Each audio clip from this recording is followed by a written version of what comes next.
우리 앞뒤좌우로 인사하겠습니다. 사랑합니다. 축복합니다. 인사하겠습니다. 네, 우리 한 번 더 인사하겠습니다. 예수님이 부활하셨습니다. 인사하겠습니다.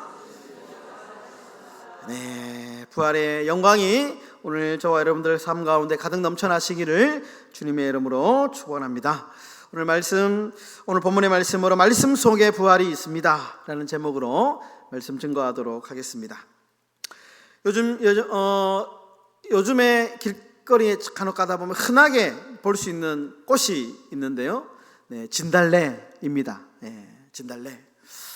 여러분, 진달래는 좀 몇 가지 특징이 있다고 합니다. 진달래는 봄에 가장 먼저 지는 꽃이다 라는 이름을 가지고 있습니다. 예. 그러니까 겨울이 끝날 때쯤, 겨울이 이제 끝자락에 음지에서 가장 먼저 이제 꽃이 피고요. 그리고 다른 꽃들이, 봄꽃들이 막 필 때, 그때 먼저 지면서 열매를 맺는 꽃이 진달래입니다.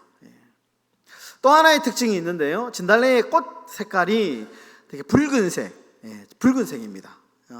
선홍색 이렇게 이제 표현을 하는데요. 그래서 예수님의 보혈을 연상하게 한다고 해서 이 이제 진달래를 예수님의 꽃, 보혈의 꽃, 십자가의 꽃이라고 이렇게 이제 부르기도 한답니다. 또 하나 있는데요. 이제 진달래가 지면 또 여름이 오기 때문에 이 진달래를 부활의 꽃이다 이렇게 부르기도 한다는 것이죠. 그래서 어느 기독교 시인이 진달래를 이렇게 노래를 했는데요. 이렇게 시를 지었습니다. 봄마다 죽는 꽃이 있기에 찬란한 여름이 오나니 먼저 지고 죽는 십자가의 꽃, 죽었다가 다시 사는 부활의 꽃 진달래. 너무 멋지시죠? 너무 멋지십니다. 여러분, 오늘은 부활 주일입니다.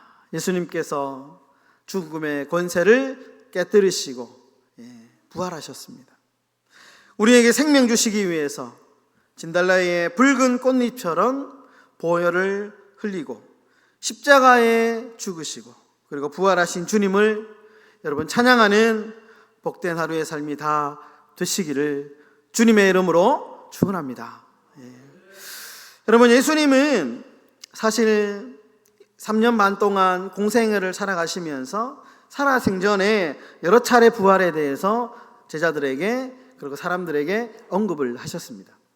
근데 문제는 제자들이 그 말씀을 듣고도 이해하지 못했고 또 기억하지 못했습니다. 여러분, 오늘 본문 6절과 8절에서도 이제 그 얘기를 하는데요. 6절과 8절에 보시면 이렇게 말씀합니다. 여기 계시지 않고 살아나셨느니라.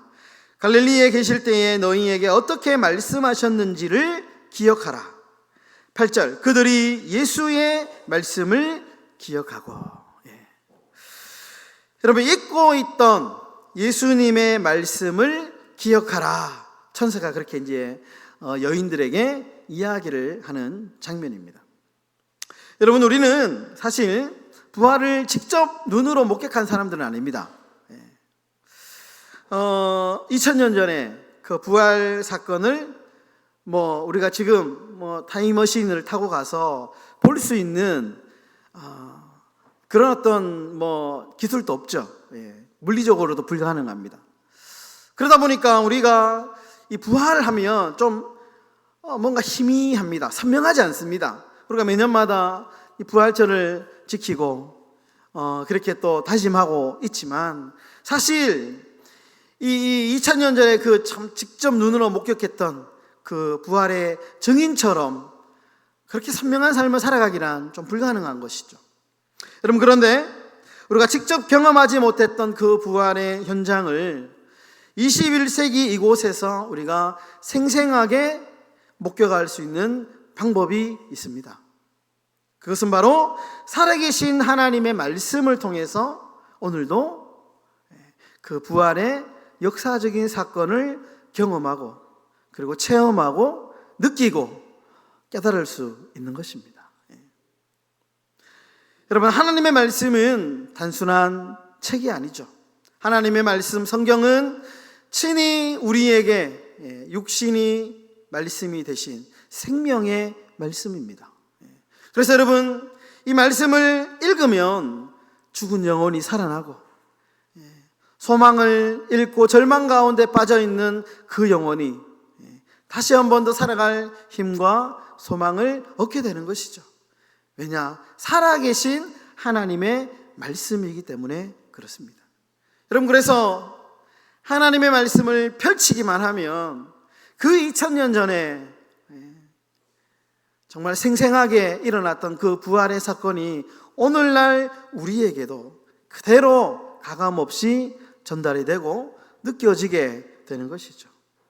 여러분, 말씀 속에서 말씀 속에 부활이 있습니다. 여러분, 말씀 속에 부활의 예수님을 만날 수 있는 저와 여러분들이 되실 수 있기를 주님의 이름으로 축원합니다. 여러분, 4절과 5절을 우리 다 함께 읽도록 하겠습니다. 우리 4절과 5절입니다. 이로 인하여 근심할 때에 문득 찬란한 옷을 입은 두 사람이 곁에 섰는지라. 여자들이 두려워 얼굴을 땅에 대니 두 사람이 이르되 어찌하여 살아있는 자를 죽은 자 가운데서 찾느냐. 여러분, 이 구절을 보시면 우리가 좀 주목해야 될, 생각해야 될 부분이 있는데요. 천사가 이제 여자들 앞에 나타나서 이제 위로의 메시지를 던지죠. 말씀을 기억해라 라고 하면서 말씀을 하는데 그 시점이 언제냐 하는 겁니다. 천사들이 여자들 앞에 나타난 시점이 언제냐 보시면 4절과 5절에 이렇게 우리의 두 눈을 탁 집중시키는 두 개의 단어가 들어오는데요. 4절에 보시면 근심이라는 단어고요, 5절에 보시면 두려움이라는 단어입니다. 그러니까 여자들이 무덤에 예수님의 시신이 사라진 것을 보자 근심과 두려움에 쌓이죠. 그때 천사가 나타나서 말씀하죠. 두려워하지 말라. 두려워하지 말라. 어찌하여 살아있는 자를 죽은 자 가운데서 찾느냐. 소망의 메시지를 던집니다. 그러니까 두렵고 근심의 순간에 천사가 찾아와서 말씀을 기억해라. 그렇게 메시지를 주고 있습니다. 여러분, 두려울 때, 근심이 쌓일 때, 그때 말씀을 펴고 말씀 안에 있는 부활의 주님을 만나야 되는 순간입니다. 여러분, 지금 우리는 염려의 시대를 살고 있습니다. 정말 돌아서기만 하면요, 늘 걱정할 것밖에 없죠. 이것도 걱정, 저것도 걱정. 늘 부모님들은 자녀들 걱정, 자녀들 걱정. 이번에 금요일 날 어머니가 이제 좀 몸도 늘 안 좋으시고, 좀 많이 가본 지도 오래됐고 해서 부모님 뵙고 왔는데, 어머님 늘 제 걱정입니다, 제 걱정. 물가에 내놓은 올해 이제 87 되시는데, 어머니 귀가 어둡거든요. 옛날에 그 방직 공장에서 일을 너무 많이 해가지고 이 돌아가는 소리 때문에 귀가 나가셨어요. 귀가 안 들리시고 눈도 이제 거의 막 잘 안 보이시고, 막 그렇습니다. 근데 밥은 많이 드세요. 밥은 엄청 많이 드셔가지고 아직 그나마 감사한데, 어머니가 가면 늘 그 걱정, 늘 걱정하십니다. 걱정. 그러니까 그런 것 같아요. 우리가 늘 정말 좋은 일도 많지만 늘 한켠에는 걱정을 안고 살아가는 것이 우리의 인생이죠. 걱정이 우리의 생각을 지배하고 그 감정에 영향을 미치고 육체적인 힘을 고갈시키죠. 여러분, 걱정을 많이 하다가 보면 잠도 안 오고 그러다 보면 육신의 건강이 이렇게 해를 끼치죠. 걱정이 무서운 겁니다. 그럼 세계 2차 대전 당시에 전쟁에 총을 맞아서 죽은 사람이 약 30만 명 정도 보고 있는데요. 그런데 이제 사회심리학자들이 연구를 했는데요. 이 전쟁에서 죽은 30만보다 이 남편이나 아들을 전쟁터에 보내고 걱정하다가 죽은 사람이 100만 명이랍니다. 그러니까 총 맞아 죽은 사람보다 걱정하다 죽은 사람이 훨씬 더 많은 거죠. 여러분, 아더 팽크라고 하는 영국의 이제 실업가가 사업에 대한 고민과 걱정을 늘 안고 살았다고 합니다. 이 사람은 늘 걱정을 했대요. 그러다가 이렇게 살다가 도저히 안 되겠다 싶어가지고 하나의 방법을, 아이디어를 이제 생각을 했는데, 매주 수요일을 염려, 걱정의 날로 지정하고 걱정거리가 평소에 생길 때마다 이제 그 걱정거리를 쪽지에 적어가지고 항아리에 담습니다.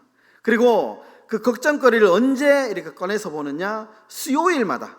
수요일을 걱정의 날로 지정했으니까 수요일마다 그 항아리에 자신이 평소에 어떤 걱정을 했는지 펴서 이제 읽어 보기로 했답니다. 그런데 놀라운 것은 상자 속의 메모리를 이제 수요일 저녁마다 살펴보다가 문득 놀라운 사실을 발견했는데, 상자에 넣을 당시만 해도 그 문제거리였던 그 걱정들이 그것을 다시 꺼내가지고 읽을 때쯤에는 언제 그랬냐는 뜻이 걱정이 되지 않는다는 거예요. 그러니까 막 내가 걱정될 때는 적어가지고 항아리에 넣었는데 수요일날 꺼내서 읽을 때쯤에는 그게 머릿속에 있지 않고 걱정거리가 날아갔다는 거예요. 그래서 이 사람이 생각하기를 살면서 크게 고민하고 염려할 일이 별로 없구나, 이게 사실은 쓸데없는 고민이 너무 많구나 하는 것을 깨달았다는 거죠. 여러분, 성경은 우리 예수님도 늘 그렇게 말씀하시죠. 염려하지 마라. 무엇을 먹든지 무엇을 입든지 무엇을 마시든지 너희가 염려하지 마라. 그 염려한다고 걱정한다고 키가 한 자나 더 크겠냐? 염려하지 마라. 그 염려를 주님께 맡기라. 그렇게 말씀하죠. 여러분, 베드로 사도도 그렇게 말씀합니다. 베드로전서 5장 7절에 보시면, 우리 다 같이 한번 읽어볼까요? 베드로전서 5장 7절 다 같이 읽겠습니다. 시작. 너희 염려를 다 주께 맡기라. 이는 그가 너희를 돌보심이라. 여러분, 근심과 두려움과 걱정과 염려가 몰려올 때에 말씀을 여십시오.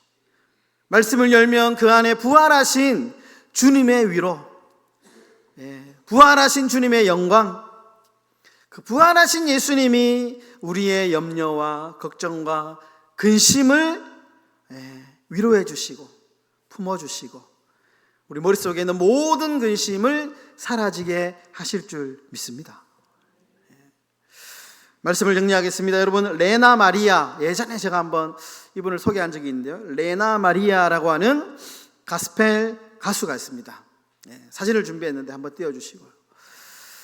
이분을 잘 보시면 두 팔이 없습니다. 지금도 살아계시는 분인데요, 두 팔이 없고요, 한쪽 다리가 짧습니다.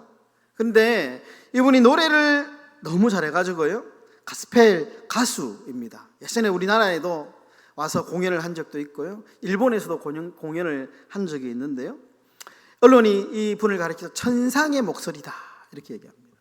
이분이 책을 냈는데 발로 쓴 내 인생의 악보라고 하는 책이 있습니다. 손이 없으니까요, 이분은 다 발로 합니다. 발로 그림도 그리고 발로 음식을 먹고 발로 다 합니다. 이분은 심지어 세계 장애인 선수권 대회에 나가서 수영으로 금메달을 4개 땄습니다. 대단하죠. 근데 이분이 일본에서 공연할 때에 그 공연 사회자가 이런 질문을 했다고 합니다. 당신은 왜 그렇게 밝을 수 있습니까? 왜 그렇게 남들이 보면 어떻게 보면 참 불행하게 태어나서 남들처럼 평범하게 살지도 못하는데 어떻게 당신은 그렇게 참 밝고 행복하게 살 수 있어요? 그 비결이 뭡니까? 이렇게 물었답니다. 그러니까 이 레나 마리아가 하는 말이 이렇게 대답을 했답니다. 나는 매일 성경 말씀 속에서 부활의 주님을 만나기 때문입니다. 이 사람도 사람인데 가끔씩 왜 자신의 특히 사춘기 때나 젊을 때는 왜 힘든 날이 없었겠습니까? 그럴 때 이 하나님의 말씀을 피며 그때마다 이 부활하신 주님, 우리의 고통과 우리의 이 정말 그 수많은 인생의 고통을 짊어지시고 죽으시고 사흘 만에 부활하신 그 주님이 늘 자신을 위로하더랍니다. 그러니까 그 주님의 위로 때문에 내가 여기까지 올 수 있었고 지금은 행복한 삶을 살아갈 수 있다라는 고백이죠. 또 이렇게 고백합니다. 주님이 살아계시고 부활하셨다는 증거를 되라고 누군가 내게 말한다면 나는 나의 약한 육신과 날마다 찬송하는 내 입술을 당당하게 보여줄 것입니다. 본인이 산 증인이라는 겁니다. 나 같은 사람도 이렇게 행복하게 사는 이유는 부활하신 주님이 나와 함께하기 때문에 라고 하는 본인이 산 증인이기 때문에 주님은 부활하셨다. 얼마나 멋진 삶을 살아가고 있습니까? 여러분, 삶이 때로는 내 마음대로 되지 않고요, 막 지치고 짜증나고 정말 다 때려치우고 싶고, 그럴 때, 막막할 때, 그때 우리가 해야 할 일이 뭐냐? 주의 말씀을 펴고 그 말씀 안에서 부활하신 주님을 만나는 것입니다. 2000년 전에 그 부활하신 주님이 과거의 예수님이 그 부활의 사건이 아니고 여전히 여러분 말씀 속에 부활이 있습니다. 부활이 있습니다. 여러분, 매일매일의 삶이 말씀 속에서 정말 부활의 산 증인으로 살아가시는 저와 여러분들의 삶이 다 되시기를 주님의 이름으로 축원합니다. 아멘.